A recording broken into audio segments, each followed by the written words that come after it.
Good morning! Hello everyone! Welcome back to my vlog. Mga ka-BSK, magandang umaga po. Yan, bagong umaga. May bagong pag-asa. Ayan, mga ka-BSK. Dito po tayo, Joy's Farm. At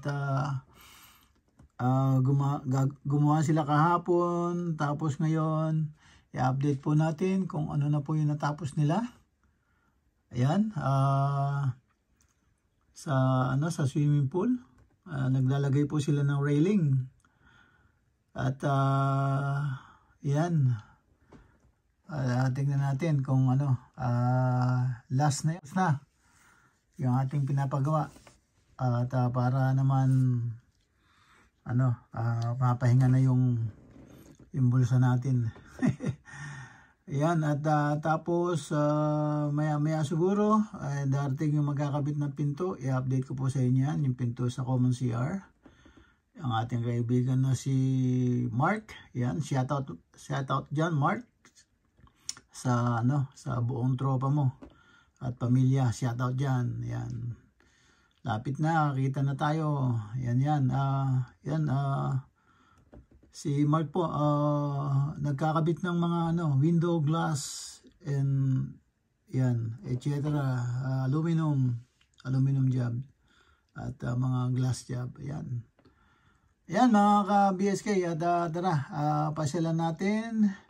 Hintay lang natin silang makapag almusal. Ayan, tapos babanat na sila.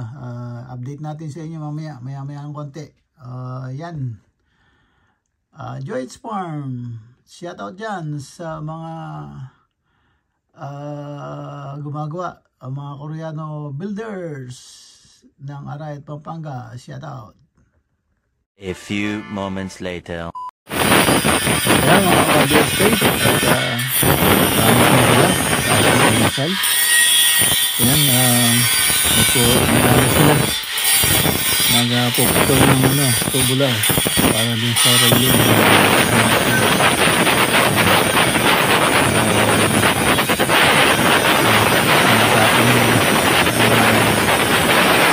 Ano po yung tamang sukat yung mga duling kasaraduhan ba yan, para walang butas. So dito tayo sa swimming pool. Ito po yung ginagawa nila, railing. Yan, apurin nila yung railing. Pagkatapos yan, dyan sa may pugasan ng paa. So nila yan, ayusin. Yan, ito yung railing naman. Ayan na, nakaporma na dito. Maya yan, pag nailagay na yung mga mga sa gitna, so pati yung sa dulo yung kanto sa dalawang poste doon, yan. Ngayon yan pa lang yung ginagawa nila. Yun nga yung pinuputol na tubular, yung sukat niyan para salpak lang sila ng salpak. So yan, samahan niyo po kami at para ma-update natin yung paggawa ng railing sa swimming pool. Ayan po yung malinis ngayon yung ating bukid, walang nagtanim. Kausap namin yung magtatanim, alam naman niya na iparorotor muna yung bukid bago nila matamnan. Hindi ko alam alam naman nila, kinausap sila na sila magtatanim. Kumuha ng ibang trabaho at hindi hindi raw sila makalis, busy sila. Shoutout nga pala kay Jolar, bagong ligo. Yan, kaya mahirap dyan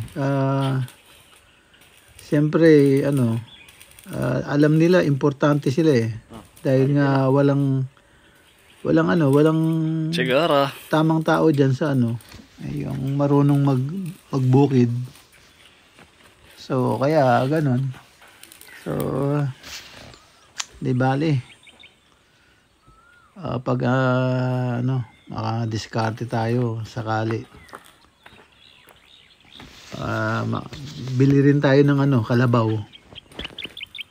Yan, bili tayo ng kalabaw pang araro, yung kalabaw na nilalagyan ng langis para yung kalabaw pag nilagyan mo ng langis yan walang kapaguran yan.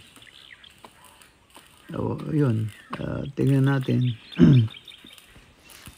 Kasi mahirap makipag-usap yung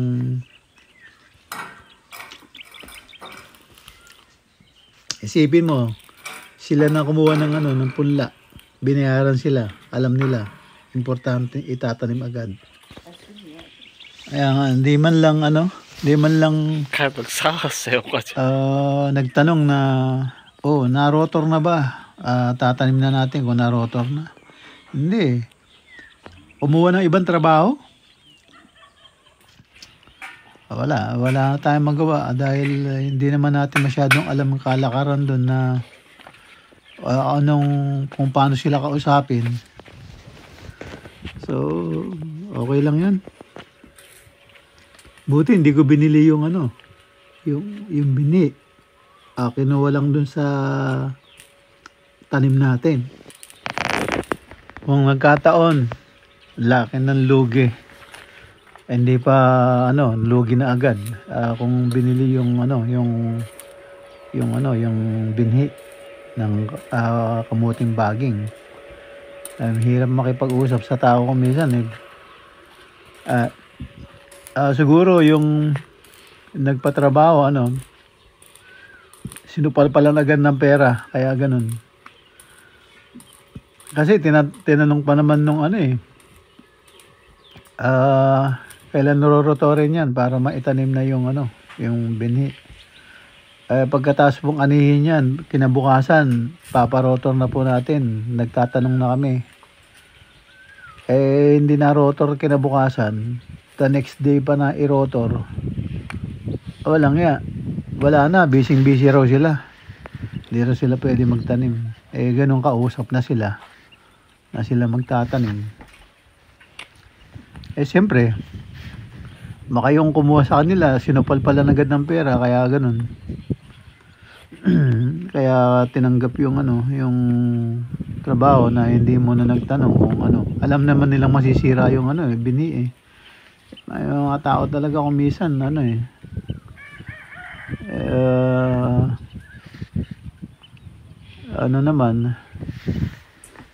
yung gusto naman nila nakukuha naman nila.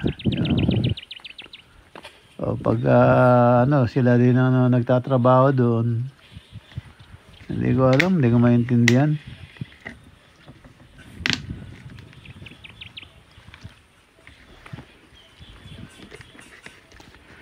Sana kung sinabi lang nila na kailangan namin ng pera para hindi kami umalis, bayaran nyo na kami. Di sana binayaran ko na. Pati pag-aani binayaran ko na rin para nun sila may utang sa akin. Wala hindi natin alam, mga sigurista o ano, something. Ayun, sayang yung yung bini. Ay, pagkaalam ko nakausap na sila Kaya nung umaani sila, sinabi na kailan nirorotorin yung bukas din pag may magro-rotor. Ang problema lang yung rotor sira. Hindi makakapunta. So kaya naganap kami dun sa pinatawag ko kay Manong Perdi, yung malayo yun, tinitiran daw nun hindi naman dun dapat yun pero yun, nagro-rotor din, lumadayo dun dahil nga tema arch yung mga yung mga dun masyadong pa-importante, parang ganun ba. Hindi, sa totoo lang, pasensyahan pag nag-ano naman sila, binabayaran naman Kaya lang, dun sa kakilala namin, dun sa kapitan, sa San Agustin, sira daw yung mga yung mga tractor nila. So, walang nasa pagawaan. So, kaya yun, medyo na-delay ng isang araw. The next day naman, nung kinausap, the next day, pumunta naman. Bali, 2 araw yata na-delay. Dahil, meron lang lakad yung operator. Nabitin siya, kaya kinabukasan na siya pumunta. So, pero na-rotor agad. Within 3 days na-rotor. Nung ma-rotor na, kinokontak na namin yung magtatanim para kinabukasan, pwede na nilang tudlingan. Dahil pinong-pino naman yung lupa. Nakita nyo sa nakita nyo yan, nandinis-dinis na pinadalawang pasada ko yan sa rotor para nga matudlingan agad Kaya yun, sayang yung bini. Okay lang yan. Next time, maraming pa naman next time malapit na rin tayong ando dyan. Discard tayo ng yan mga ka-BSK at marami kami na itong welding ni Jason. Ayan, nakapaliko na sila dun Ayan ayan, malapit na. Ayan po yung update ngayon sa railing na ginagawa nila. At bukas ulit i-update natin. At saka yung walang oras, masyadong busy. Hindi makapag-edit. Yung doon i-upload din natin pala yung yung paggawa ng pintuan dun sa common CR sa labas. Ginagawa na. So i-update natin yan. Ayan mga ka-BSK at ayan ayos na yung bandang dito sa side ng weldingan. Ayun, nandun na sa corner doon. Isang ligo na lang, tapos na. Yan, sige po, maraming salamat po sa pakinig at ingat po kayo dyan and God bless po. Bye bye.